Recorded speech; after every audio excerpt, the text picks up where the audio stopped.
Dag sê ek het gedink Bergvallei is huis weg van die huis. Ek was verkeerd, dit is die huis.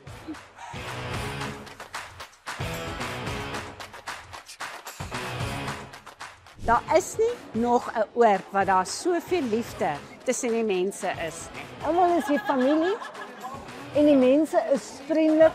Ek het 1 Junie ingetrek en dit was van dag 1 af, een groot familie. En natuurlik die bosveld wat ons hier so ervaar, die rustigheid. Weet jy, dit is so 'n rustige atmosfeer in hierdie plek. Die vriendelikheid van die mense, die samekoms en die familie. Dis baie vriendelike mense.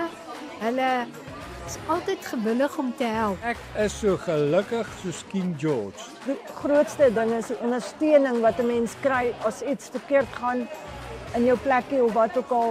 Dit is vir my fantasties. Vriendelikheid, familie samesyn. Ja, die bestuur is net, ons kan nie verbeter gevra het. En natuurlik al die vriendskappe. Ek het so baie vriende hier so ontmoet. Dit is fantasties hierso. Ek het nie gedink dit sal so lekker wees. Ek kom van die Kaap af, uit die Parel uit. Kyk, die lekkerste ding vir my hierdie jaar is al hierdie feestelikheid, al hierdie mense, al die moeite, al die liefde, al die vriendelikheid. En ek wil almal sommer net nooi, kom Bergvallei toe, kom bly hier want dit is die lekkerste, mooiste plek.